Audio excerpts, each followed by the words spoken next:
tayo ngayon sa lounge, guys. Tapos, nandito yung Bini. So guys, nakasabay ko sila kanina dun sa may immigration tsaka sa may check-in. Mukhang papunta rin sila sa Los Angeles kasi for the Coachella. May katabi pa natin si Bini Maloy. Kunyari hindi tayo fan. Pero, yun na tayo.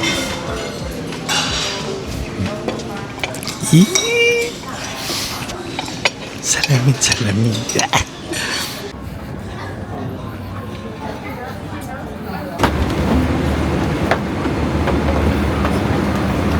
So guys, nandito na tayo sa loob ng eroplano. Hey! So guys, we will be flying business class this time. So, pakita ko sa inyo kung paano business class dito. Mukhang kasabay ko nga sila. Dito nga din. Ay hindi, premium economy lang sila. Yung Bini. So, dito guys. So, ito yung full flight going to Los Angeles. So, 12 hours yung flight from Manila and then we'll land at LAX airport. So, yun. Ngayon, kinuha ko siya kasi mahaba yung flight. So, komportable dito guys. As in like, kaya nga ma-recline later on. Tapos meron silang ganitong amenities. Tapos meron kang L'Occitane. Yeah, L'Occitane. Then you have your dito care kit. So meron din slippers for later. Tapos syempre may towel, may patawel pa dito. Yan. Okay? So guys, meron na silang pa-welcome sa Gokdo naman. Kasi yes, business class. So guys, dito sa business class meron kang ganyan. Though ito pala yung luma nila na aircraft. Medyo luma pa yung aircraft na to. Doon sa mga ina-advertise nilang inabago na. Tapos dito, ayan o, kita mo yung legroom. Ang haba. Kayang-kaya yung mamaya hihiga tayo. So, ang problema lang dito is medyo hindi pa ganun yung privacy unlike the other business class na mga flights. So, if makikita ninyo, medyo katabi ko pa rin yung katabi ko dito. Nandyan siya. Yan. So, sa iba kasi it's na siya, tawag doon, may privacy ka na, tsaka may suites na siya. Yon, alright? So guys, ini-expect ko pa naman sana na katabi ko dito yung Bini. Pero, hindi pala. Hindi ko sila katabi, nandun sila sa may likod, medyo likod. Pero, so guys, ayan yung aming appetizer. In-order ko na yung kanina. So, ayan yung pasta. It's gnocchi. Ayan. Tapos, mayroong mushroom sa gilid. Ayan. Kasi yung isa nito parang tuna ba? Hindi ko na alam eh. Mamaya pakita ko sa inyo kunin ko ulit yung dinner. Tapos, ayan. Siyempre, nagsha-champagne tayo, guys. Yes. Tapos, mamaya matutulog ako. Hehe. Guys, medyo maalat yung bacon. Tsaka yung pasta nila okay. Pero yung bacon, maalat. Sobrang alat. Hindi ba binigyan ako ng isang So, pansin ko guys, yung mga nandito sa business class, yung mga may pera, kaya nila mag champagne tsaka humingi na kung ano man gusto nila dun sa economy. Parang kung ano lang ibigay sa atin yun na yung ibibigay sa atin, di ba? So, kunyari humingi ka ng champagne, humingi ka ng diet coke, bibigay nila tubig. Tsaka, ito pa nga, may ice cream pa ng Carmen's Best. Habang sa economy, tayo ay naghihintay sa ano man ang ibibigay ng kapalaran. Chicken or beef, gano'n, di ba? So, walang tigil yung pagkain dito, guys. Kakain na naman ulit kami. Meron na naman ulit service. Tingnan nyo na naman. Nagsaserve na naman sila. Tingnan nyo. Di ba? Oh my God, talaga. Kakain na naman ulit. Oh, ayan, oh. Bakit ganyan in-order ko? Nakakaloka. Hindi, joke lang. Okay na yun. At least mag-healthy naman tayo. Smoothie bowl. Smoothie bowl. Hindi ko smoothie. Parang poki-poki. 30 minutes na lang, palanding na kami. And overall, ang masasabi ko lang sa pagbi-business trip, ay business class pala, worth it naman. Kaso sobrang niyang mahal, di ba? Worth it ba? Worth it siya kung long haul. And siguro kung kailangan mo na rin ng assistance po.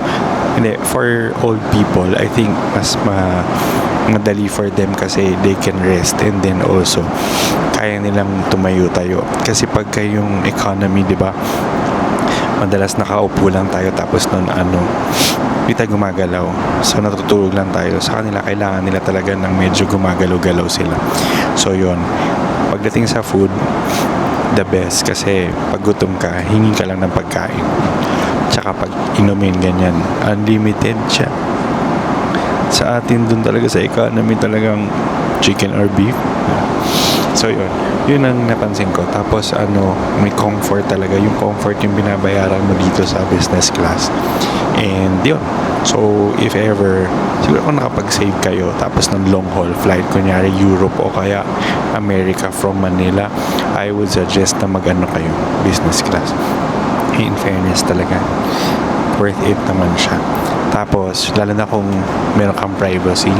Ito kasi medyo luma pa yung aircraft, kaya pa siya, medyo hindi pa siya naka sweet ganun.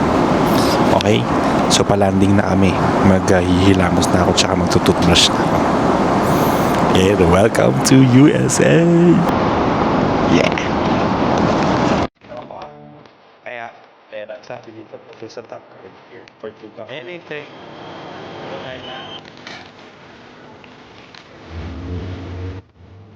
Napagsabi.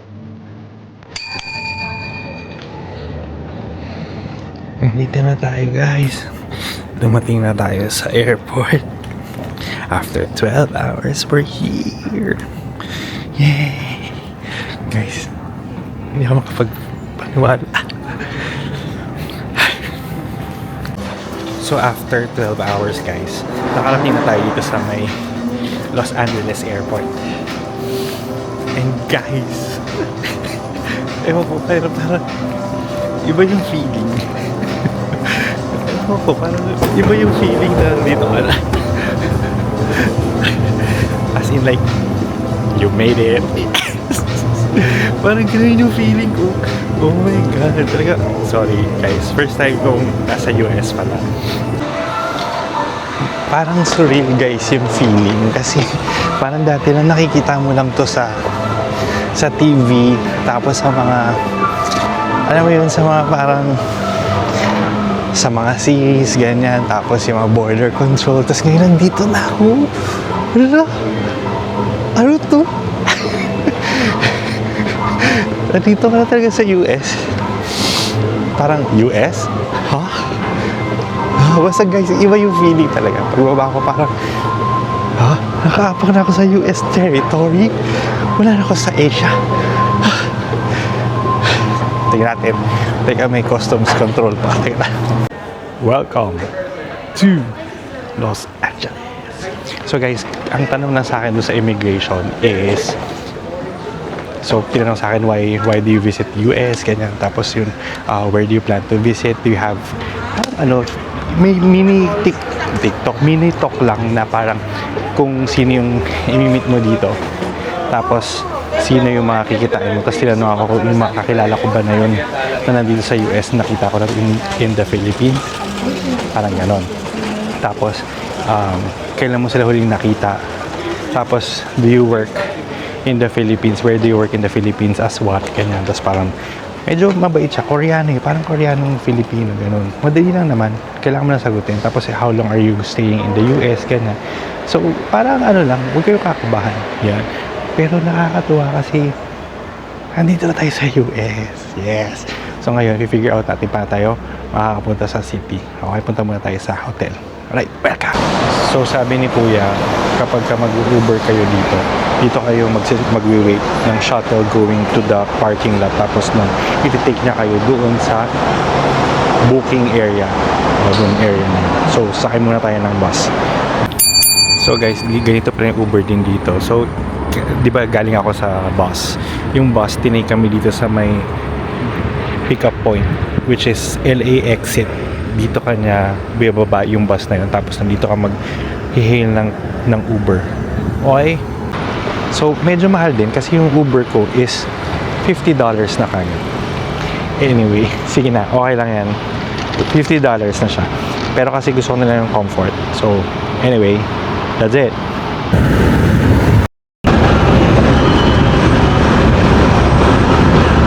And we're here in our hotel. It's called Citizen M by Marriott. So, dito siya sa may downtown LA. Medyo, yon, pinapasok na tayo ng dapat 2 p.m. pa.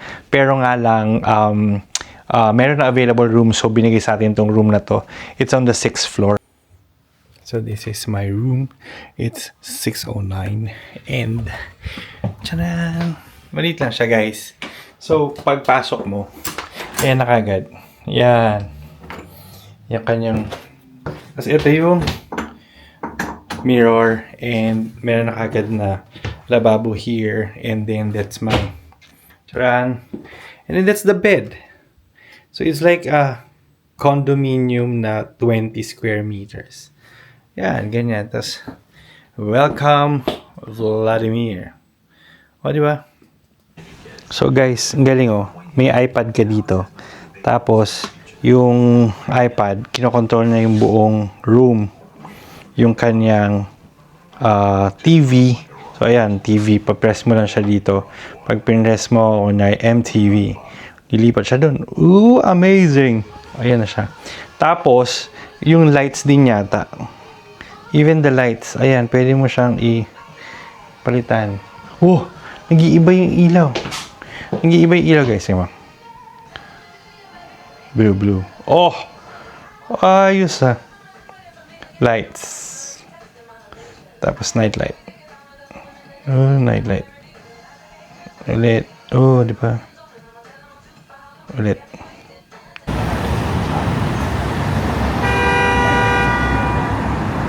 Hello guys! Kagigising ko lang. O, di ba? Galing ako sa trip, sa business trip. Ay, business class trip. Tapos noon, kadarating ko sa hotel. Pagdating ko sa hotel, nakatulog ako kasi syempre iba nga yung oras na dito. Yung oras dito is 5:23 na pero 8 a.m. sa Manila. So kaya siguro ako nakatulog. Sobrang, sabi ko 2 hours na ako matutulog para lang magpahinga kasi naka-check-in ako kagad. Pero nakatulog ako 5 hours. Grabe. Alam, patay ako talaga mamaya. So ayan. So andito na tayo sa Los Angeles. Yes! So nag-check-in na tayo dito sa may hotel, sa Citizen M downtown. Medyo shady yung lugar. Ewan ko ha. Kaya, ewan ko. Tapos, it's already parang 26 degrees ngayon, Celsius. And then, ikot lang muna tayo dito sa area kasi gusto ko na maging familiar muna dito sa area dito. Medyo walang tao. Yung unang impression ko sa kanya, parang walang tao. Ewan ko. Anyway, let's see. Medyo kagigising ko lang. Lakad-lakad lang muna tayo dito, alright? Ganda ng background. Diba? Ayan, tignan nyo guys. Oh. Medyo walang tao masyado. Considering na Saturday ngayon na, wala pa akong nakikita masyadong tao dito. Tapos, ewan ko, siguro kanina kasi, nung nandun ako sa may taxi, pumunta siya dun sa mga areas ng walang tao. Yun yung nakita ko. Tapos umaga pa yun, 8 a.m. O ano, mga 9 a.m. 10. Anyways, tara, hanap tayo ng 7-Eleven. Doon daw yata mabibili yung top card.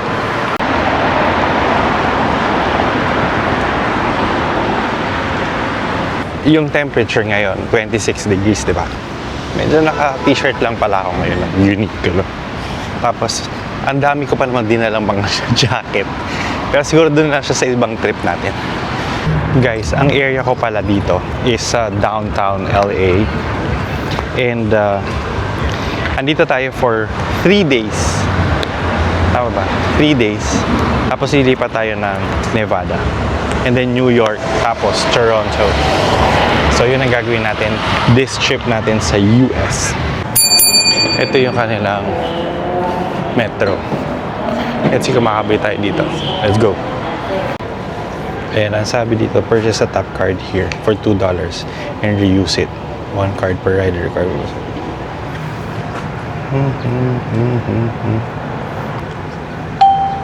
Buy a top card. Then, $5. $5 mo. See. Okay. Eh, finally, nakabili na tayo guys ng top card dito sa vending machine na to. So, ang ginamit ko ay cash.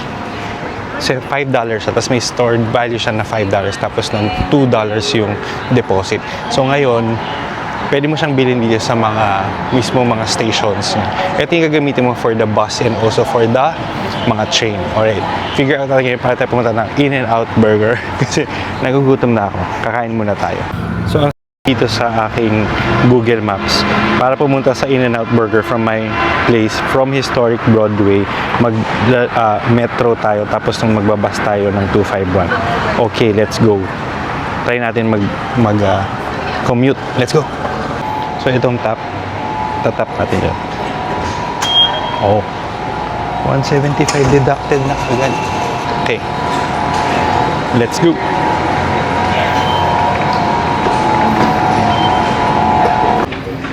So, ganyan siya. Ito, East Los Angeles. Papunta tayo na Soto. Okay, dito tayo sa E. Tapos hanapin yung guys, yung E. Ayan.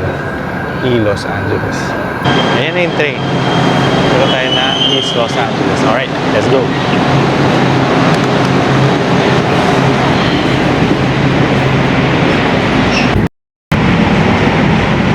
Ang ganda guys.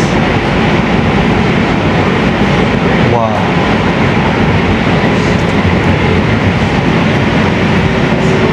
Nandito tayo sa Soto Station. Ang may-ari nito ay si Vic Soto. So guys, we survived our first train ride dito sa LA. Dito tayo bumaba sa may Soto Station. Tapos, pupunta tayo ulit. Sasakay tayo ulit ng bus na okay naman siya. Kasi sabi dito, 258. So, 258. 251 man. So, ayan. Follow nyo lang naman yung Google using your card. Ay, sige, let's wait for the bus. Make sure na tama yung guys, yung station like this one, Soto and First. Tapos ito, Huntingtown, Palm, Seville. 2 minutes yung hintayin natin for the bus to arrive. Yan guys. It's the LA. It's the LA. Yeah. Guys, safe naman dito. Marami naman nagtiting. Ayan na siya guys. In-N-Out Burger. Dito na tayo kakain. Yay! We survived our first train and bus ride going to In-N-Out. Let's go!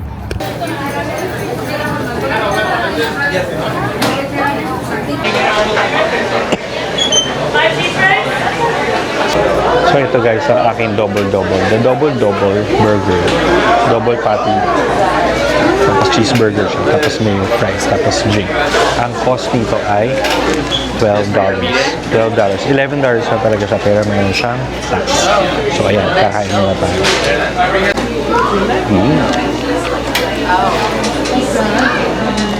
Burger French fries.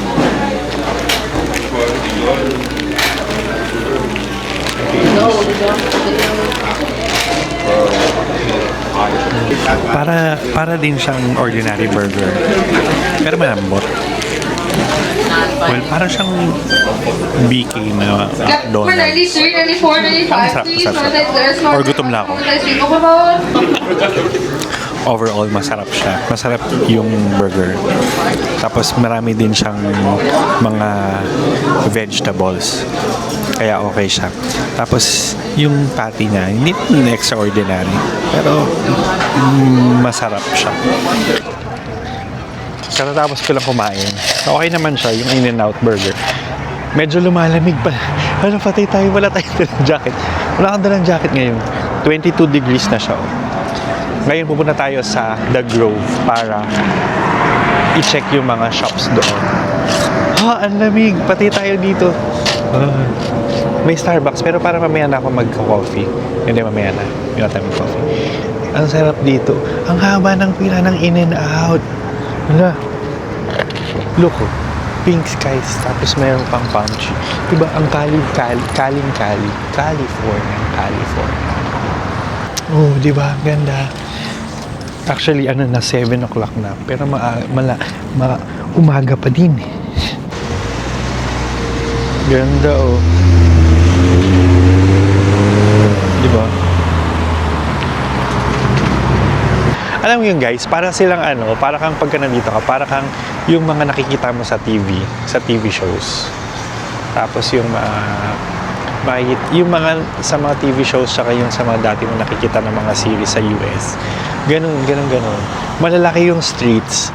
Tapos kaya akala ko parang walang tao kasi ang lalaki ng mga street, hindi katulad sa Asia na parang ang liliit. Dito ang laki. Super size yan. Madali namang i-follow yung mga bus nila dito kasi parang hindi siya ganun kadaming dumadaan. So kung ano dumating ko na 60, kung yun ang sinasabi ng Google, go mo na yung 60. Sakyan mo na. Tas yun, bayad ka naman ng tap card or actually coins pwede naman. Diba? So, follow mo lang yung Google, ganyan, para hindi ka nawawala ng bus. Yun nga, pansin ko dito guys, maraming beggars na pakalat-kalat sa streets. Tapos medyo nakakatakot sila kasi bigla sila makiki-interact sa'yo. So wag nyo na lang silang pansinin and pabayaan nyo na lang sila. Kasi kung hindi mo nga sila i-entertain, hindi na ka rin naman nila kakausapin ka nila, pero wag mo sila i-entertain. Yun yung pansin ko. Tapos even sa mga bus, sa trains, parang ang dami nila guys dito. Manghihingi ng pera, ganyan. Tapos may dala ng mga basura. Yun. So, guys, change of plans tayo. Hindi na tayo pupunta sa may The Grove. Punta lang tayo dito sa may Little Tokyo Mall. Kasi pag pumunta pa tayo dun sa may The Grove, 1 hour. Tapos anong oras na? Tapos ngayon, pagbalik ko din, 1 oras ulit. Parang layo. Tapos hindi na rin ako makakaikot. So, dito na lang muna tayo sa may malapit. Tapos nun, balik tayo mamaya ng hotel para mag-gym. Mag-gym na lang ako. Parang wala talagang tao naglalakad. Yung parang gano'n. I mean, meron. Pero hindi gano'n kadami katulad sa Japan, sa Singapore, Hong Kong. Dito parang lahat sila nakakotse. So, pumunta tayo dito sa supermarket. Meron dito sa supermarket. Mga Asian Well, Japanese siya. Ang tawag dito sa mall na to guys is Little Tokyo. Kaya parang may mga K-pop tsaka mga hindi ko alam kung ano yung mga hindi siya. So mga siya para siyang maliit na Isetan. Tapos puro Japanese yung kanyang mga paninda, mga shops nila dito. Ayan guys, so tingnan nyo. Tahimik, 8 o'clock 8:45, magna 9 p.m. na. Tapos parang baka biglang mamaya may biglang lumabas ditong zombie. yung gano'n, di ba? Malay mo. May tao palang nakahiga sa daan. So yung mga ganun yung mga gusto mong medyo magdaan-daan. Tapos ang dami, ayan, yung mga nagka-camp. Ayan guys, mga nagka-camp sila dyan. Mga homeless. Talaga. Ang lalaki ng streets nila guys, pero parang walang tao.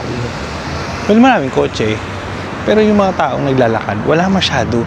Tapos ang daming mga nagka-camp dito sa area na to. Parang ang daming nagka-tent. Tapos dun sila natutulog. Sabi sa akin, ano daw yan, mga homeless. So madaming homeless dito.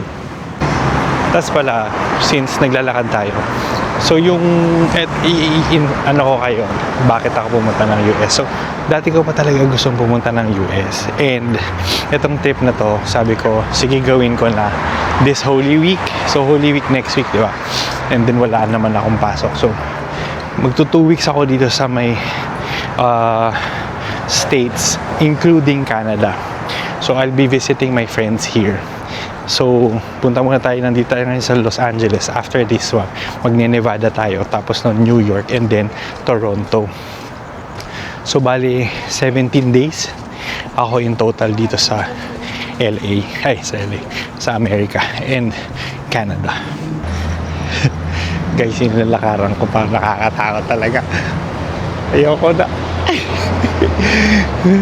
Ito taxi na ako guys.